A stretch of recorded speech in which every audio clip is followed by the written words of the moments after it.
আলাইকুম। আপনার সাথে না একটা আমার নিজের একটা কথা শেয়ার করব। তো এই যে যেমন মনে করেন যে অনেক মেয়েরাই আছে যে ছেলেদের যদি দাড়ি থাকে মুখে, তো বিবাহ করতে চায় না, বলে যে না ছেলের দাড়ি আছে, বিয়ে বসো না। তো এটা ভুল ধারণা। দাড়ি থাকলে যে বিয়ে বসা যাবে না এটা কিন্তু ঠিক।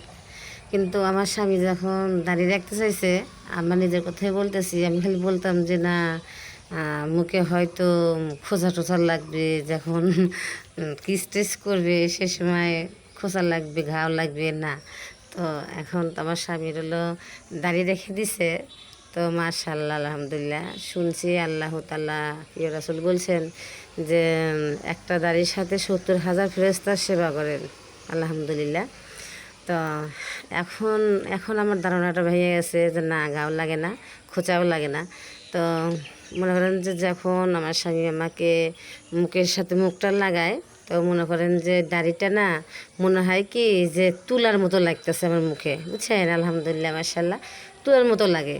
দাড়ি মনে হয় না যেটা দাড়ি, এটা মনেই হয় না কোনো সময়ের জন্য যেটা দাড়ি, মনে হয় কি তুলা।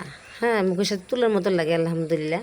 তো সবাইকে আমি বলবো এই কথাটা যে যাদের দাঁড়িয়ে আছে, যে ছেলেদের দাঁড়িয়ে আছে মুখে, কোনো মেয়ে না করবেন না বিয়ে বসার জন্য। আলহামদুলিল্লাহ, বিয়ে বসে দেখবেন আলহামদুলিল্লাহ খোঁচা লাগে না, ঘা লাগে না, মনে হয় যে মুখের সাথে মুখটা লাগালে মনে হয় যে একদম তুলার মতো লাগতেছে মুখের সাথে। আলহামদুলিল্লাহ মাশাআল্লাহ।